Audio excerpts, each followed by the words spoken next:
We did a crazy trip to Japan, which was incredible and crazy all at the exact same time because we left, I think it was 2 days before I we went remember into the day.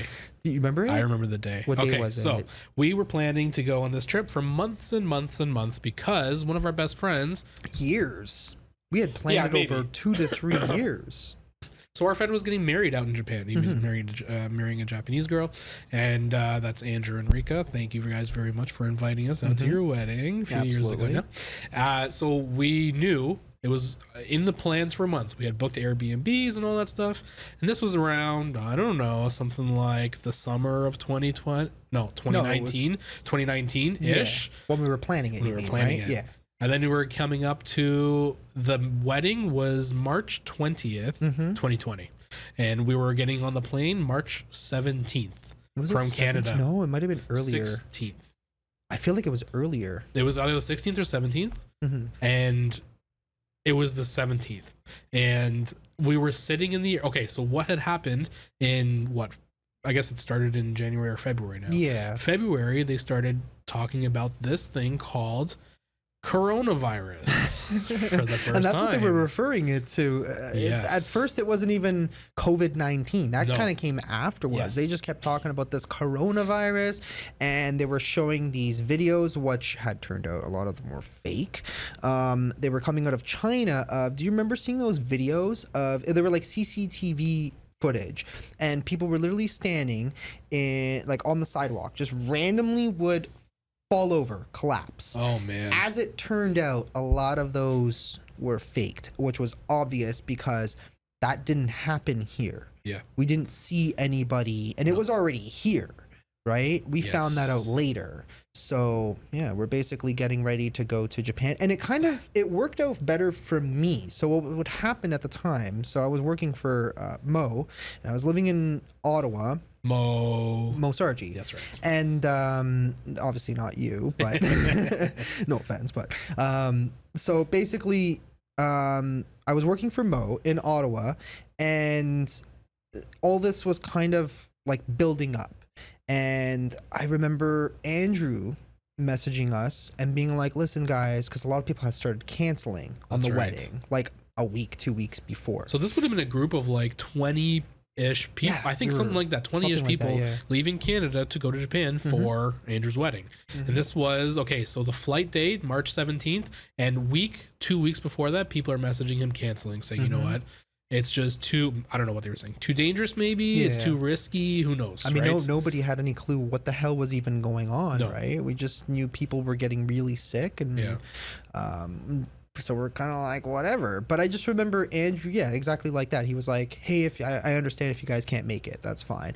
I remember specifically telling him, I'm like, bruh, unless there's like a nuclear war and I'm dead, I will be at your wedding. Exactly. Don't worry about it. Right. I don't care, right? Yeah. So nothing was gonna stop us from going to this wedding. Yeah. So we're sitting in the airport, March 17th. My parents were like, are you sure? Is this worth it? And I said, Pokemon came from Japan. We're going. No. Yes. So Japan is depending on what you grew up with, Japan is kind of where everything really good came from. All anime, a lot of video game stuff. So I've always had some type of love for Japan. Now the opportunity comes up that we're gonna go, and we're gonna go for one of our best friends' wedding. Exactly. They had a reason, right? Yeah, a very good reason. And they weren't totally sure what's going on with this coronavirus thing at the time. And we said, you know what? Once in a lifetime opportunity. So many of our friends are going. This is going to be the perfect trip. We just have to do it. Yeah. And we decided to do it. March 17th. We're getting to the airport.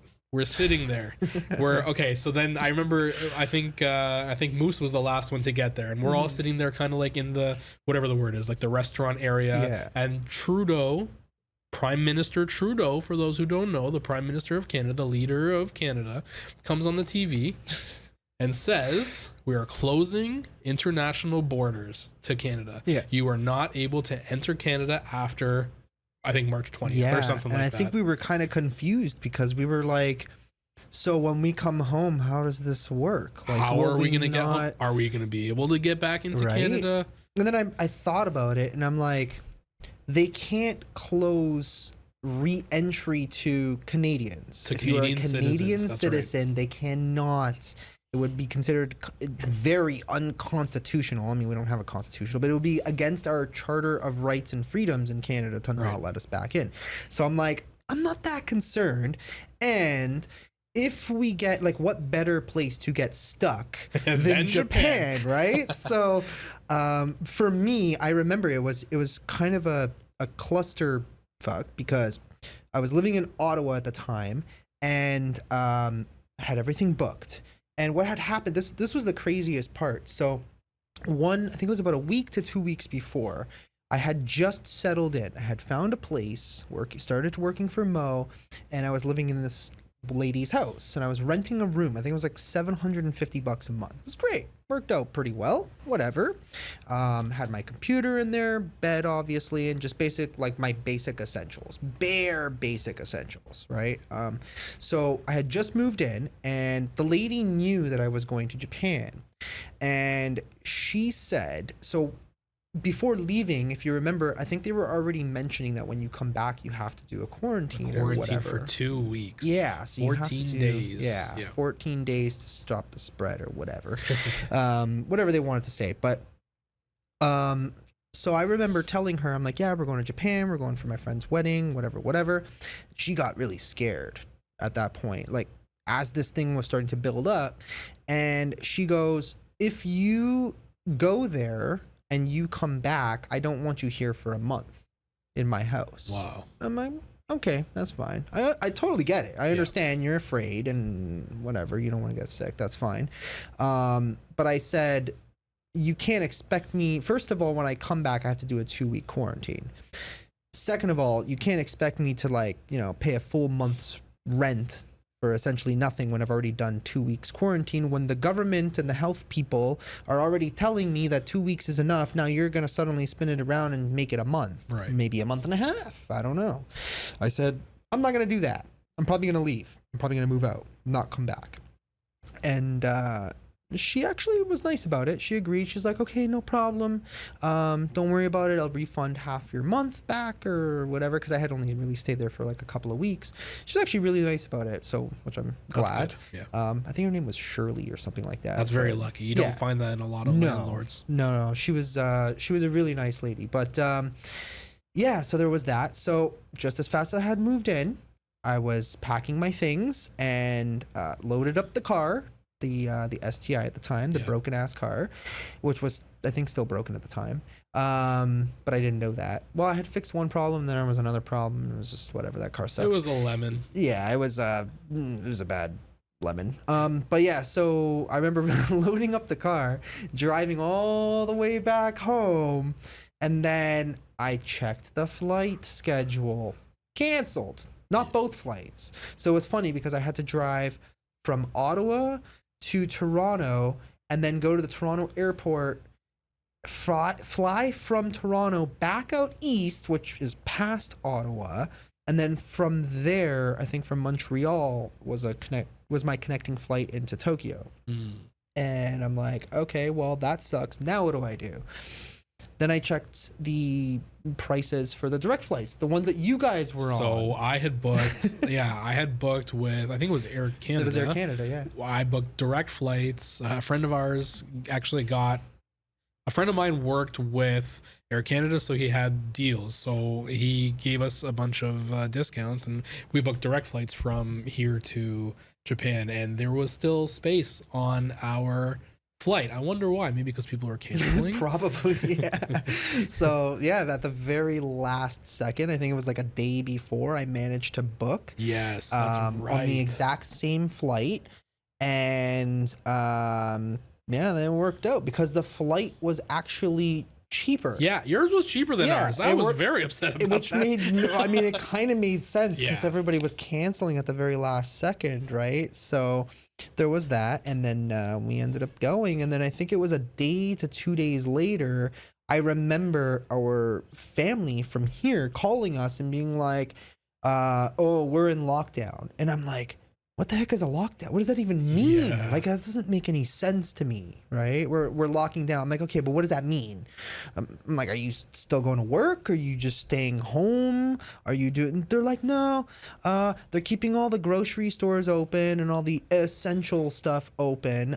They're just closing like certain things and forcing those people to stay home. And I'm like, okay, whatever. Sounds interesting, I guess. Yeah.